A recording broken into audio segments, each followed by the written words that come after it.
Hey, it's Rebecca here from Precious Pages Papercraft, and today I'm designing a layout for Papermaze. And this month I'm working with Vicki Boutin's Sweet Rush collection, which I'm really excited about. Lots of bright, bold and fun colours in this one. And obviously I was immediately drawn to the rainbow swirl patterned paper. I think it's just beautiful. I love the colours in this one. So I've pulled that out for my first layout. Now, as seems to be the thing with American crafts lately, they're not shipping entire collections together, they're arriving in dribs and drabs. So at the point of making this layout and filming, I only had the patterned papers and a couple of the embellishments, so we were still waiting on a lot to arrive. It will be in stock soon if it's not already by the time this layout goes live. But at the time of making it, I only had the patterned papers, the layered heart stickers and the loving this phrase stickers, like those puffy stickers. So I had to get a bit creative with my embellishments and do a lot of fussy cutting, which is fine. I love a bit of fussy cutting, and there's loads in this collection to fussy cut. So I've taken the clouds from the silver lining paper, the flowers from the daisy chain paper, and the butterflies from the saw paper, and I'm going to use those as my embellishments today. So as you can see, I can't leave anything alone. I've cut this paper up into sections and strips, and now distressing it. I initially cut it in half, the rainbow, because I was planning to just use the bit with the blues and greens in it there. And I got that in place and thought, oh, I like how that looks. And then something made me put the pink and orange section in as well at the bottom of my page. And I loved the way the rainbow then kind of swirled through my page diagonally. So I'm glad I did cut it in half, because it gave me the inspiration and the idea for how the layout actually turns out. So I'm going to have the warmer colours kind of down the bottom and the cooler colours up at the top. But as you can see, I've taken my scissors and cut along the lines for each of the colours. Not all the way, because I want to keep these pieces intact just for ease, really, to make it a bit easier when it comes to positioning them on my background. So I stopped short of the edge, and then I'm just running my distressing tool down the edges to distress them. It brings a lot of texture to the layout. It gives them kind of a rough looking edge. And it also is going to leave me a tiny bit of white visible in between each colour, which I really like. Just gives them a bit of separation, just makes that paper a bit more interesting, and it's not so kind of flat on the background. So I can now raise bits up with foam pads. I've distressed the edges, and I've just kind of elevated it a little bit. And this is my design idea, how I'm going to have it. So I've got the cooler colours swerving up to the top, and those warmer shades down to the right, down to the left. I've just sellotaped those in place. They're going to be, my photo is going to sit in the middle, so the tape will be covered anyway. But it's just to make life a bit easier, so I can hold those in position, and then I can apply some foam on the underside of my rainbow colours and get those stuck in place. And those foam pads will bring in a little bit of dimension, and if you follow me on Instagram or YouTube, you'll know I love to have a lot of dimension in my pages. So I get through a lot of craft foam and foam pads, but I just love the way it elevates a page and just makes it more dimensional and interesting. So I've skipped through the rest of that for you. They're all stuck in place now, and I can just flip the layout over and just trim the excess off. I'm going to get rid of those little bits, but those longer bits you saw me trim off there, I'm going to keep, because you never know, I might use them for something. Can't ever bring myself to throw anything away. If it's bigger than a couple of inches, then it gets kept, and I'm terrible for that. I just can't bin anything, so it's no wonder I've run out of storage in my craft room, and I'm now using wardrobe space upstairs. But yeah, anything bigger than a few inches gets kept. So I've just stuck my photo down with some foam behind it just to raise it up a bit, and now I'm arranging those clouds that I fussy cut from the silver lining paper, and I've cut a few in different shapes and sizes, and I'm going to layer a couple of them to make it look a bit more realistic. I'm going to have a few up the top of my layout over my rainbow, and then a couple peeking out from behind my photo as well.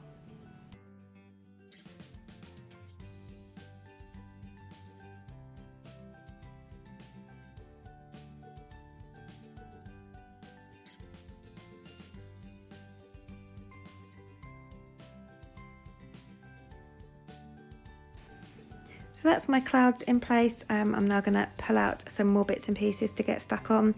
You can see I've got like a bucket there of all the things I've fussy cut. So I've done the whole sheet of butterflies, so they are cut and ready to use on all my layouts, and then I've done about half the sheet of the flowers. So I've got loads of these pink and orange flowers, and I've got those on two sides of my photo, kind of following that diagonal design of the rainbow swirl. And again, I'm going to raise some of those up onto foam pads for a bit of dimension, and so I can just layer them up. And then I've got my butterflies. I absolutely adore these butterflies. They've got different sizes on the sheet, so I'm varying the sizes that go on my layout, and I'm trying to stick them kind of tone on tone. So I've got like that turquoisey colour butterfly sat on the turquoise strip, the one that's more predominantly blue sat on the blue strip. And I would have loved to have done that with the flowers as well, but the paper that's got the kind of yellowy blue flowers in were a different shape to the pink and orange ones, and that just bugged me. So I had to have the same flowers on either side. So my flowers aren't quite tone on tone, but everything else I'm going to try and keep tone on tone. I've got those in place, and I will stick those down in a bit. I'm going to work on my title now before I add anything else, just to make sure I've got space for it. And I'm using the, I think they're called Loving This phrase stickers. They're kind of like puffy, but not. They're a really weird material, but I really love them. And they're black, so they pop really well against all the colours on my background. And because I knew I was going to use these for my title, I've actually matted my photo with black cardstock behind it as well, just to bring in a bit more of that black. It really helps it stand out in the centre of the page there. So I've gone with Hello Sunshine for my title. The photos of my little boy in a field of wildflowers.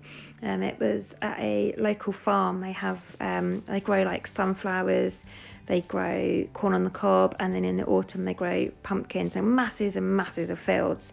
And we just went to see the sunflowers, I think, at this point, and they had loads of wildflowers growing over this random gate in the middle of a field, just literally a gate, no fence or anything, just a gate. And I can only assume it was there for photo ops, because it was really random. But obviously my boy, being the boy he is, had to run over to it and climb up it, so I've snapped a few photos. So that's kind of the story behind that one. So I've kind of recreated that meadow scene on my layout. I've got the clouds, I've got some flowers, I've got the lovely rainbow colours, and then I've got these butterflies, and there were loads of butterflies flying around all of those flowers that day. So I've kind of extended the scene from my photo out onto my layout, and I will journal about it on the back. I'm terrible for journaling on the front. I just find that my handwriting tends to ruin my layouts. I never like my handwriting, I'm never happy with it. So I tend to, if I've got stuff I want to say, I always write it on the back of my layouts. So now I'm just distressing the edges of things. Because I've distressed the edges of the rainbow strips, I wanted to distress the edges of the clouds. Bit of an afterthought, as I'd already stuck them down with foam pads, but they're easily removed. And then by distressing the edges, it gives them a more kind of textured and fluffy appearance on the outside edge, which works really well with clouds. Now I'm bringing in some of those layered embellishment stickers. These are heart-shaped, and I think they've got 3 layers, most of them, and they've got some vellum layers as well, which is really pretty. It's another nice texture to have on the page. And it's only the centres that are kind of stitched through or stuck down, so it enables you to fold the hearts up to bring in a bit more texture and dimension there. And again, I've gone tone on tone with those, so as best as I can. I've just added, I think 4 of those I add in total. And here my title was bothering me a bit, so where I've put the word hello, the bottom is stuck on my photo, which means the top half of the word was kind of raised up and not stuck down, whereas the sunshine, it was sticking to the white background and it was bugging me. It's kind of slanted down, and I knew that once this goes in an album and gets flattened, those letters are going to get stuck to the white. So what I actually did there very quickly was just put some talcum powder on my finger. I keep a little pot of talcum powder on my desk, and I've just run my finger on the underside of those letters of the words, and that just removes the sticky. So now they spring up nicely and they're not going to get stuck to my white cardstock. Even when that goes in an album, they will, because they're not sticky, they will stay sprung up now. I'm much happier with the appearance of that. And now just a couple of finishing touches to the page. This is a pack of acrylic perspectives by Bramble Fox. It's called Holy Moly and they're available in a couple of colours. I'm using the black ones on this because I want to bring in a little bit more black and have that scattered around the page. Because I've got that lovely black bold title, I need some more black. So I'm using these to scatter the black a bit more, and then I'm going to come in with some black splatters as well. And I'm using black acrylic paint for this. I'm just going to water it down on a bit of packaging and then use my paintbrush just to flick or splatter that.